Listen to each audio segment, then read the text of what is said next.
प्रणाम किए और सती जी फिर कहने लगी कि ये मनुष्य, इस मनुष्य को क्यों प्रणाम कर रहे हो आप? तो शंकर भगवान बोले कि अभी तो हम लोग इन्हीं स्वामी का यही तो है राम लक्ष्मण, इन्हीं का तो हम कथा श्रवण कर आए हैं। तो ऐसे बोले तो फिर सती मन में कहने लगी कि ये मनुष्य तो अपने भगवान होते तो ये मनुष्य क्यों वन वन में भटकते और क्यों ऐसे पेड़ पौधे से और पशु पंछी से क्यों पूछते कि मेरी सीता कहाँ है? तो फिर उन्हें मन में घमंड आ गया कि ये भगवान होकर खुद क्यों नहीं, साथ साथ भगवान है तो क्यों नहीं खोज सकते? तो ऐसे कहने लगी। तो फिर भगवान कहते हैं कि जो तुम रे मन अति सन दे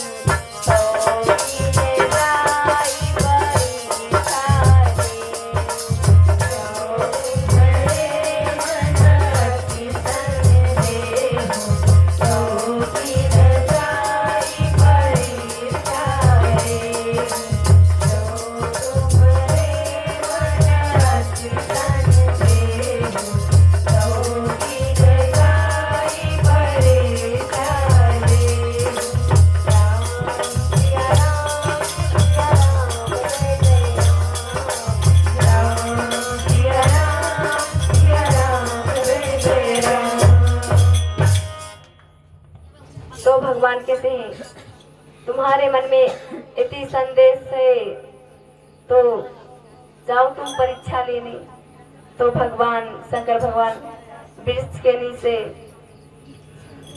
ध्यान माला जपते हुए राम राम का बैठ गए और सती चली है परीक्षा लेने। तो परीक्षा लेने जाती है तो फिर जाती है और तो बोलती है किसका रूप धारण करूं? तो फिर कहती है किसका रूप धारण करूं? तो वो माता पार्वती का, माता सीता का रूप धरती है और जाती है राम और लक्ष्मण के रास्ते पे। तो लक्ष्मण तो पहले ही देख लेते हैं तो बोले कि बड़ों के बीच में तो क्या बोलना कि देखो भैया राम, माता सती आ रही है। तो उसने नहीं बताया। तो थोड़ी देर बाद तब राम जी देखे, तब भेंट हुआ रास्ते पे। तब राम जी बोल रहे हैं माता प्रणाम, आज अकेली वन में घूम रही हो, भोलेनाथ कहाँ है? तो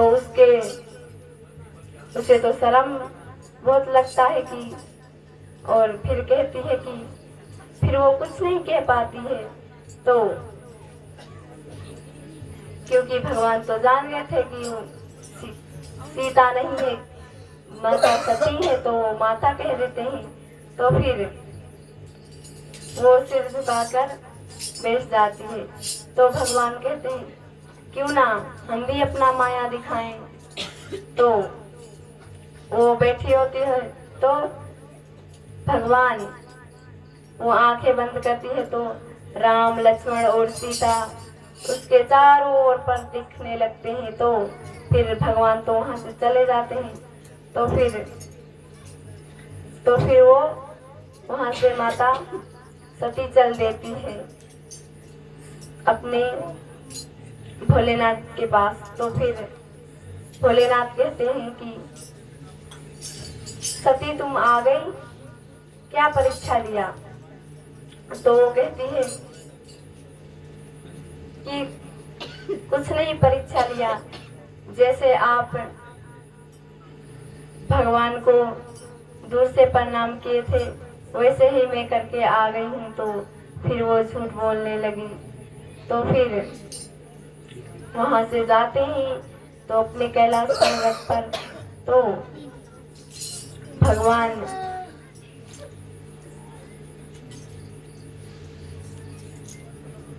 तो फिर भगवान कहते हैं कि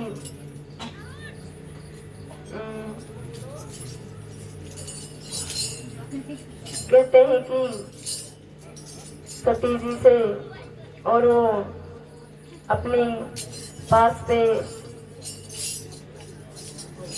त्याग देते हैं। वो जल लेकर संकल्प करते हैं और त्याग देते हैं। तो माता सती देख लेती है तो कहती है कि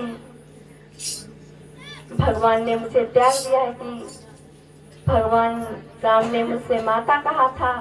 और शंकर भगवान बोलते हैं कि ये तो मेरी माता है, माता का रूप रखा था।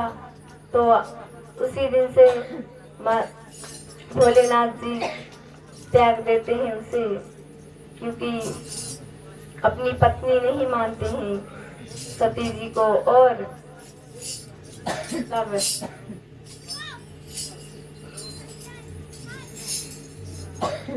कहते हैं कि तब भोलेनाथ जी 87,000 तपस्या करने बैठ जाते हैं। 87,000 वर्ष में उनकी तपस्या में बैठ जाते हैं। और सती जी कहती है कि उसे तो एक एक दिन लगता था कि एक वर्ष जैसा कटता था। और भोलेनाथ जी तो समाधि में बैठ गए थे। और माता सती को तो रात ना दिन कुछ नहीं करता था, और उसे एक एक दिन एक वर्ष जैसा लगता था। और फिर तब राम जी ध्यान से उठे और राम राम की ध्वनि सती जी ने सुनी तो वो दौड़ती हुई आई। और फिर राम जी तो भोलेनाथ जी तो फिर ध्यान खुला उनका, और तब अपने पास पर उसका आसन नहीं लगाया बैठने के लिए, वो आसन लगाए अपने ठीक आगे पास में बैठाने के लिए आगे पर। तो माता सती जान गई कि ये हमें त्याग दिए हैं। और फिर वहीं से आवाज आती है, क्योंकि ऊपर से आवाज आती है। सभी देवी देवता जाते हैं प्रजापति के, वहां पर वो रखी होती है सभा, एक प्रजापति और सती जी के पिता। तो वो सभी देवी देवता जाते हैं और सती जी को और शंकर भगवान को निमंत्रण नहीं देते हैं। तो फिर सती जी बोलती है भोलेनाथ से कि हे भोलेनाथ, आज ये सारे देवता कहाँ जा रहे हैं अपने अपने वाहन लेकर। तो शंकर भगवान बोलते हैं कि तुम्हारे पिता दक्ष प्रजापति तुम्हारे घर पर यज्ञ रखा है। तो फिर सती जी बोली कि हमें निमंत्रण नहीं दिया। तो वो बोले एक पहले वो दक्ष प्रजापति के वहाँ यज्ञ रखा था। तो फिर यज्ञ में सभी देवता लोग गए थे, तो शंकर भगवान को बुलाया था। तो फिर शंकर भगवान और सभी देवता लोग बैठे थे यज्ञ पर। तो फिर यज्ञ पर बैठे हुए थे, तो दक्ष प्रजापति आए यज्ञ पर। तो भोलेनाथ तो जहाँ फिर बैठ जाते हैं तो ध्यान करने लगते हैं राम राम का।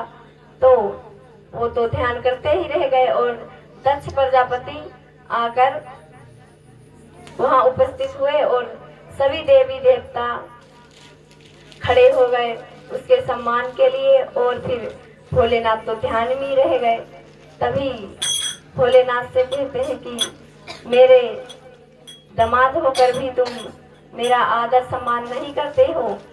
तो वो बहुत भला बुरा शंकर भगवान को कहने लगे। तब शंकर भगवान से कहने लगे तुम क्या बहुत बड़े वो हो और तुम कैलाश में रहने वाले और भस्म लगाने वाले और भूत भावन बोलने लगे और क्या क्या ऐसे ही गाली देने लगे। और तभी तभी शंकर भगवान वहां से क्रोधित होकर उठ के आ गए। तभी से फिर निमंत्रण तभी नहीं दिया। बोला सती जी से बोला तभी से निमंत्रण हमें नहीं मिला है। अब भी फिर यज्ञ रखा गया है तो फिर निमंत्रण नहीं दिया है इसलिए हम नहीं जा रहे हैं। तो सती जी तो कहने लगी हम तो जाएंगे। तब सती जी तो ऐसे ही हट करने लगी कि हम तो जाएंगे। तो भोलेनाथ जी बोले कि बिना निमंत्रण के नहीं जाते हैं कहीं फिर भी। तो फिर सती जी बोली कि जाते ही 3-4 लोगों को घर पर बिना ही बुलाए जा सकते हैं। तो बोला कौन कौन। तो माता सती ने बोला कि अपने माता पिता के घर और अपने गुरु के घर और अपने मित्र के घर जा सकते हैं। तो भोले जी बोले जाओ। तो फिर तब बोले कि अब उसने तो त्याग कर दिया था। तब बोले कि तुम अपना सारा सामान लेकर जाओ। तो नंदी जी और सती के साथ नंदी जी को भेजा। तब माता सती अपने घर गई दक्ष प्रजापति के घर। तब वहां पर तब तो दक्ष प्रजापति बहुत गुस्सा था अपनी बेटी से और अपने दामाद से।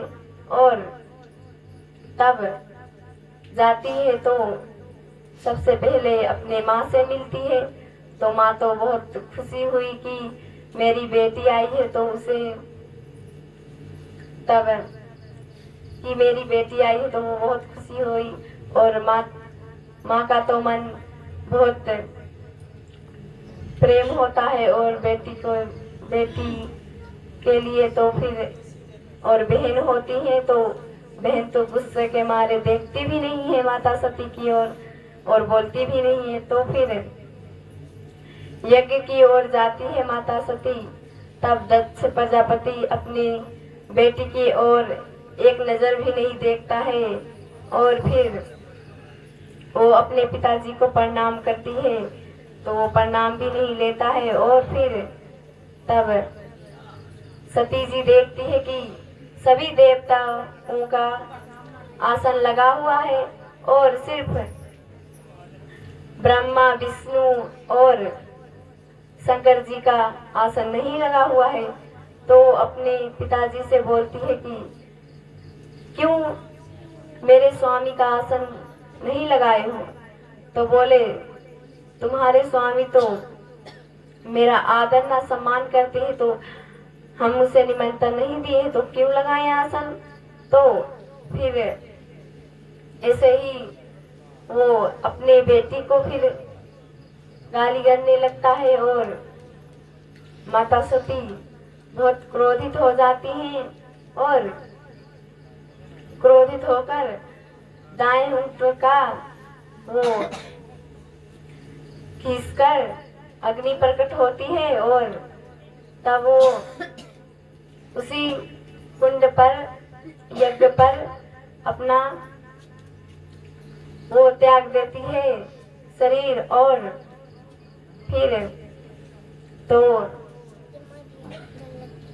फिर नंदी जी जाते हैं अपने शंकर भगवान जी के पास कि माता सती ने अपना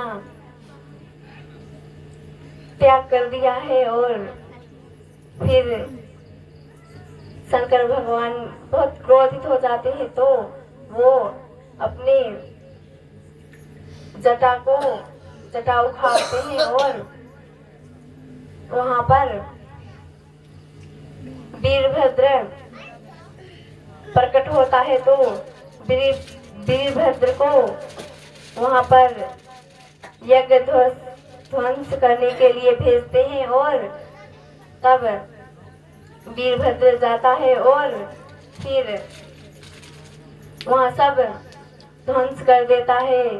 बहुत क्रोध होता है और वहां पर दक्ष प्रजापति का सिर उखेड़कर उसी अग्नि कुंड पर डाल देता है, तो वो सिर जल जाता है। और फिर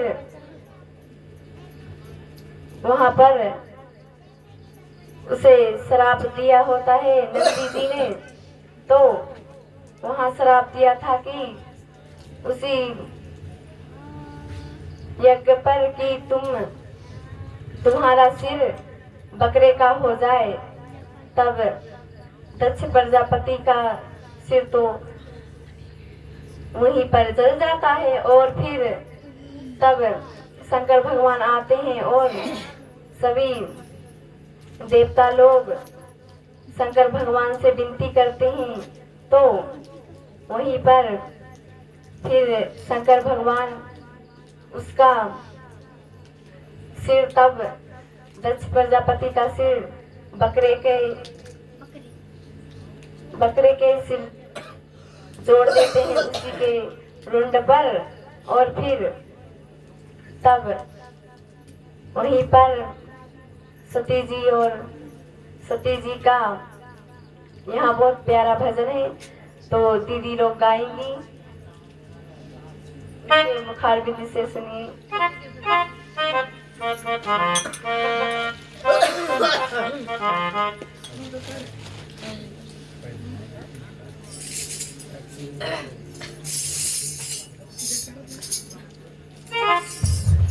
बोलो शंकर भगवान को।